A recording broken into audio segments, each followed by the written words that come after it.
Abusia nsɛm bebree na esisi ewo social media na nipa baako a Ghana fo ne bebree na dane de nyina na ɔmo pɛ sɛ ɔmo te ne ho nsɛm ɔmo dege information enyo obi asababa wa ne din edi Tracy Boakye era me no kasa de wa ya de wanwaso bi ewo social media fo ne bebree na ana kasa ho eden na Tracy aye emu nkyeremu ewo ha meba na metimi de aba besom me no kasa so de abrante ne din edu kwa kase abodam fansa na fa bo wadwe mu ne mu efuyi pa betutu bi de ama Ghanaian musician ene nkrofo bebree a kire so mo tai eye nsem na ekoso a mo keka edefa ye grandpapa himself eye Red Rostone na hu video po ewa ha ebebo amwanya bi etie me hye asem na se de a me hye ase emfemfi Tracy Boakye akache Ghana ha ye ka nkrofo a Ghana fo ne bebree na epom ho nsem etie nkrofo bebree na den nyina na omatena se no cheto mo de information dia ade abayo ale din edi Tracy Boakye odimu akuti ne yipa fi the Ghana fo no still na nya ade omonye omo honte ase ese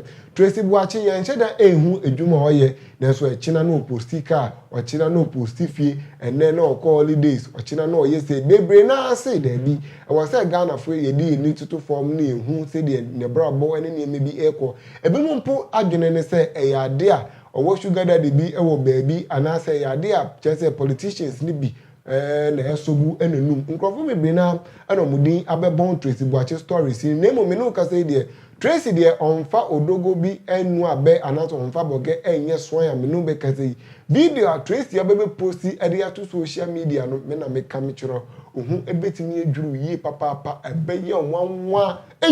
enyo bi ena kumentwo bo si akwankasa ena di niti agira hwerema mesi ebe ye onwanwa yi papa ni nyina start sen ni nyina ekọ ne sen ni nyina eba ne sen Tracy nankasa ana kire se oba social media ana ne abayo abaako a ye kire mu se ye friend Mesbel one no ebe kun edin bi ho na edin ni nyina papa no ena papa no so mpew papa ne sei papa ne se asa papa no ena kire se betimi gi din wo Ghana ebi mu de ye nyum ebi mu de ye atare ebi mu de ye campaign ema kire se anu etimi ebe ye edin yi papa na bra sansem ni nyina ekoso no ena kire se ye kotwe ye mampanyi dada se onti akonya ne su bi eye John Dramani Mahamadin etimi be rewe mu se ye ono afito mo hwa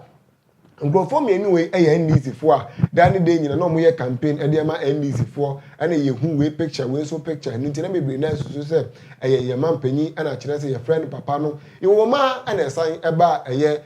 papa de din e Dr. Kweku Otin se ono efe ye se akwa gi no di na fi ekua nsem ene ade na nsem ne de timi ba bebre na fi mo se Tracy aba social media no be posti car obo so da sorry ye na bia V8 ne de ba be su otie rubber bibia wom no ba be ka na ne ba ne papa ne de on pe social media ne ade nsem ne de bebre na ono tai eba be ka enti Ghana fo ne bebre na ana o matena se omo dege omo hwehwe mu se dan ko mebia no ombe hu nipa kura kire se otai Tracy Boakye ti a ama Tracy Boakye enya nan ejina so ama Tracy Boakye dan de nyina no aba social media na o kan sama kese no eyade omo nyina omo ye investigation no ana da endra within this week ya Tracy ade nsem bi abetutu dwa se Ghana fo omo hye chire Ghana fo omo keka nsem Ghana fo a kire se mo de na asema ya twapia dan de nyina na mo di twitwi mo sen na mo de ge no ana kire se na mo de papa nkrofo abem Dr. Kweku Otin din ne nkrofo din ana opa kire se Dr. Kweku Otin de wafa ne se ne papa prekope na wenya afa ne se ne papa de enye ne ochinachi ana ne papa na omuntem metimi atete da bi enye ade a sanse mu nyina betimi abaso eni nti se mo pe inshira papa enye Dr. Kweku Otin eni inshira papa na inshira papa de owo ho crampo meto de bi a obefa inshira de ne komo ekodi dwa ma mo ko have fan ne ade no asan de na bra no eni nti se mo hwehwem ana se mo pe ne papa ne inshira da inshira papa de a enye Dr. Kweku Otin ko so kan ya kan se eya mo kan ya mo nwene ho se enkrofo mo twitwi omudin ade wura ne nseminim no eya na mo so abusua omo wo yere omo wo mma eni nti bibi se ba omo betimi agina anase betimi de awareja na awarego etimi aba na no ana otu youth ne fo o ka chiro bia se ema obia entie negative news na emumu no omo ndi na chi no no ade oye nyina no onim de oye na nkrofo ya bobom din no enya ade a eye no kre na no ana owie ni nyina keka nsem ni nyina wie ye no se bra na me de mo bekoton ewo mfie na awurade enye obi na meka chiro se Tracy Boakye one na agrada omo ye ntafu se den gold a gold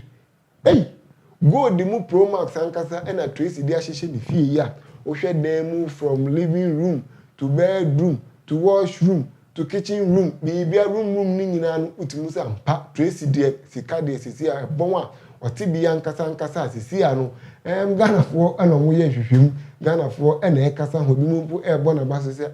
upon all this negative news Ghana fo ni bi etimi aka e de fa ho no na kire se utimi e bo ho modin na wunde sika no wanum na ofie na de ye japade de a na kire se e ya de weni e da ho ye pa ni for the first time no Ghana fo ni bebre na e na abo Tracy abaso na emu no say nsem no the way e kwani the way e bobo ba no me say new agenda nsem ankasa foforo no start e sori e wo nsem no ho penalty de besi bia no bebo ye ho modin say e betimi de nsem no nchire mu ene nsem na e kwani nyina e betimi e de abremu ye fi san nsem we so na ye nkontem foforo so na nsem a ye gbo ewremu no eno ana ye be kai branch and din e de David alatamemu no Nigeria to be precise kire so no ana kire so otumi bonnwum e ma nwum esu fe ampa abranti enyum de ede so to a ede o kasa ede yi enu ti edu baby no hu se da bi wato nyum ma nkrofo de asa wato nyum ma nkrofo ani age wato nyum ma nkrofo afi o ma rehuo mu aba anigye mu de a adanti no no so on bi se bibi emfisa nkrofo kro otimi to nyum ma o mo no enu ti o de betu dwa nyina kire se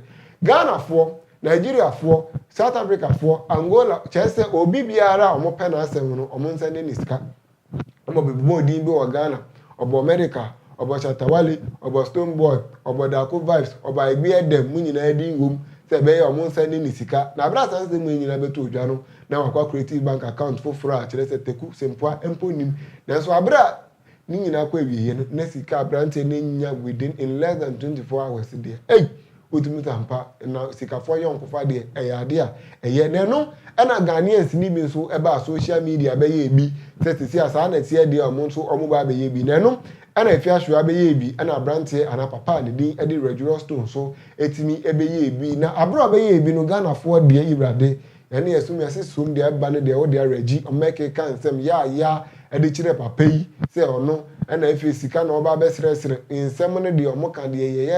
ya eri chire papa na no ana abranti ye friend kwa ukase wetimi aba abontin ebufuo mu ababeke kana adwen ade chire Ghana fo bibiara na chire so hye chire omudidi papa ya tem o chire mu dia Ghanaian artists bebre na e wa hanoma so wo hwe we a eye regia baby pv na omotimi aye nwum kama ene ade na foundation ni nyina ejina papa no so anunti sesi a no omadwen say Ghanaian musician obia eba be send register na chere say the person ode ye no ode akwa yen kohwe video a kwa okese address sa issue no any nsem akese a otimi eka edeka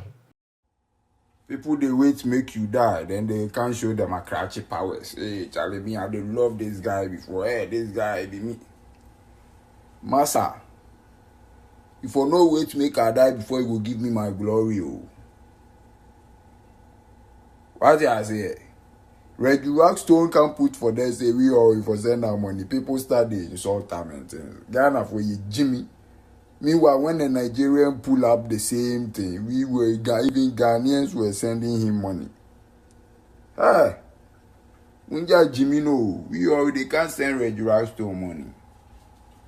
Straight up, every artist where they Ghana right now, Regular Stone where he influence every shit they go on right now. After High Life, after Amachi the dinner, that the Lumba Muna, the Mobile, what the we know. If you ready, you can't open everybody. Charlie, myself, your call.